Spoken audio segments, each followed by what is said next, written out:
Hello my dear students, welcome to my channel Down to Books.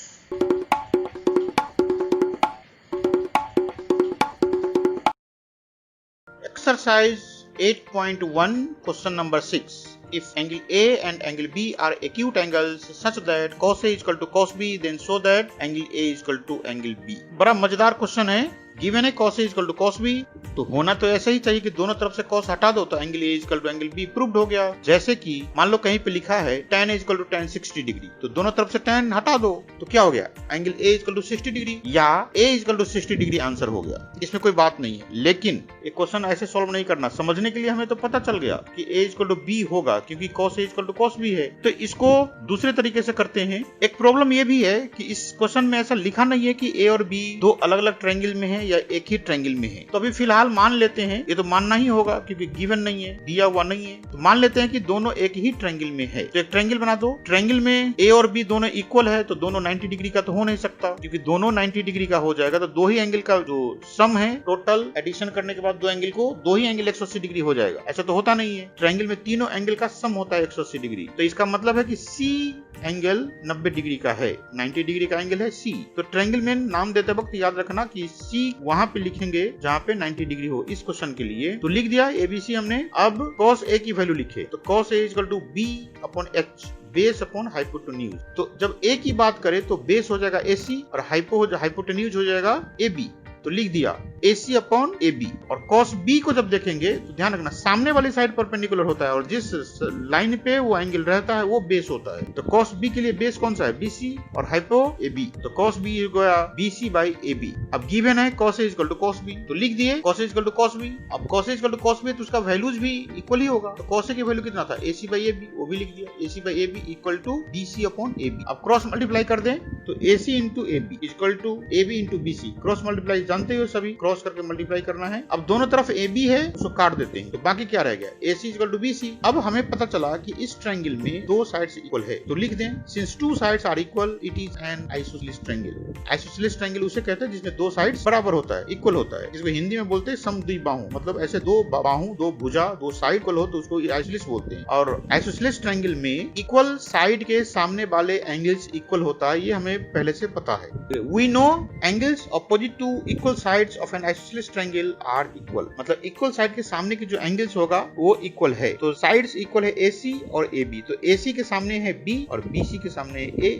तो लिख देंगे therefore angle A equal to angle B proved हो गया। अब ऐसा तो हमने मान लिया कि एंगल A और एंगल B एक ही ट्रायंगल में है, लेकिन ऐसा भी तो हो सकता है कि ये दोनों दो ट्रायंगल में हो। अब आप अपने बुक मैथमेटिक्स बुक के पेज नंबर 178 पे देखोगे तो यहाँ पे कटआउट में दिखा रखा है, उसमें एग्जांपल 2 है, वो भी इसी टाइप का क्वेश्चन है कि if angle B and angle Q are acute angles, given है acute angles such that sin B equal to sin Q। तो हमारे लिए मेन काम हो गया sin B और sin Q बराबर है, इक्वल है, तब प्रूव करना है angle B equal to angle Q। तो इसको जिस मेथड से बुक में सॉल्व किया है हमने उसी तरह से सॉल्व करने की कोशिश किया, जहाँ पे दो ट्रायंगल लेंगे और उसके बाद आगे की काम करेंगे जो बुक्स में बताया है। तो अब वही देखते हैं। तो जब हम ये मानते हैं कि ये दोनों एंगल अलग अलग ट्रायंगल्स का है, तो दो ट्रायंगल बना लेते हैं। ट्रायंगल बनने के बाद दोनों का पॉइंट्स का नाम दे दे A, P, Q और B, M, N। लिखने के बाद फ्रॉम फिगर्स cos A, फिर से cos A equal to B upon H। तो पहले वाले फिगर में एंगल A है, इसके लिए बेस है AQ और हाइपोटेन्यूज है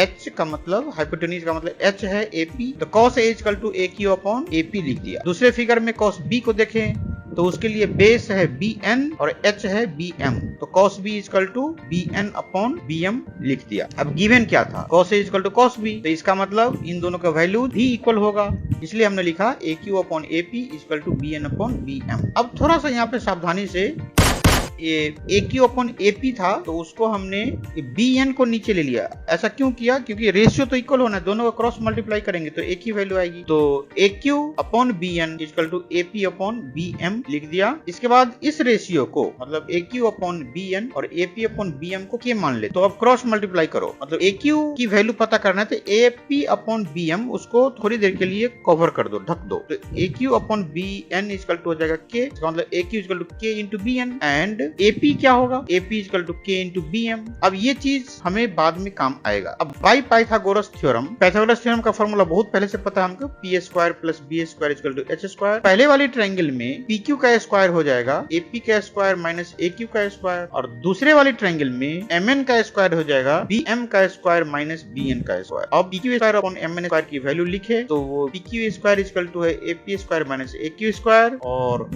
MN स्क्वायर है BM square minus BN square. अब AP की वैल्यू रख दें तो AP की वैल्यू मैंने पता कर रखा है K इंटू BM, और ब्रैकेट में लिखे उसका स्क्वायर कर दें। AQ की वैल्यू लिख दे K इंटू BN, ब्रैकेट में रख के उसका स्क्वायर कर दिया, और नीचे वाली जो वैल्यू है उसको वैसे ही लिख दिया, कोई चेंज नहीं किया। अब ऊपर वाले ब्रैकेट को खोल दें तो K स्क्वायर और BM का स्क्वायर हो जाएगा माइनस हो जाएगा K स्क्वायर और BN का स्क्वायर। देखो BN स्क्वायर मतलब BN एक लाइन है, B स्क्वायर N स्क्वायर नहीं लिखना है, BN का स्क्वायर हो गया। तो अब K स्क्वायर कॉमन ले लेते हैं, K स्क्वायर कॉमन लेने के बाद BM का स्क्वायर माइनस BN का स्क्वायर, और नीचे भी BM का स्क्वायर माइनस BN का स्क्वायर, ये दोनों कट गया। कटने के बाद हमारे पास रह गया PQ square upon MN square equal to K square, बाकी तो कट ही गया था। अब दोनों तरफ स्क्वायर रूट ले ले, क्या होगा PQ upon MN equal to K। अब यहाँ पे दो इक्वेशंस रख दिया, जहां जहां K लिखा है पहले वाले को इक्वेशन 1 और दूसरे वाले को इक्वेशन 2 लेट कर लेते हैं, मान लेते हैं। उसके बाद अब कंपेयरिंग 1 एंड 2 इक्वेशन, दोनों ही K की बराबर है, तो अब हम लिख देते हैं AQ by BN equal to AP by BM। ये दोनों वैल्यू हमने इक्वेशन 1 से लिया, वो K के बराबर था, और इक्वेशन 2 में PQ बाई MN वो भी K के बराबर है, इसलिए सभी बराबर हो गया। अब ऊपर वाले तीनों वैल्यूज देखो AQ, AP एंड PQ, ये पहले वाले ट्रायंगल का है। नीचे वाली सभी वैल्यूज BN, BM और MN ये दूसरे वाली की है। इसका मतलब दोनों ट्रायंगल्स की साइड्स वो उनका जो रेशियो है वो इक्वल है। इसका मतलब ये दोनों ट्रायंगल क्या है, सिमिलर ट्रायंगल्स है। तो since ratio of corresponding sides of the two triangles are same तो the corresponding angles are equal. तो सिमिलर ट्रायंगल दिखाने के बाद हमने ये लिख दिया कि angle A equal to angle B, क्योंकि सिमिलर ट्रायंगल तभी होता है जब उनका साइड्स रेशियो में हो जाए, और वो रेशियो में होने के बाद सभी कॉरस्पॉन्डिंग एंगल इक्वल हो जाते हैं। तो A equal to B proved हो गया।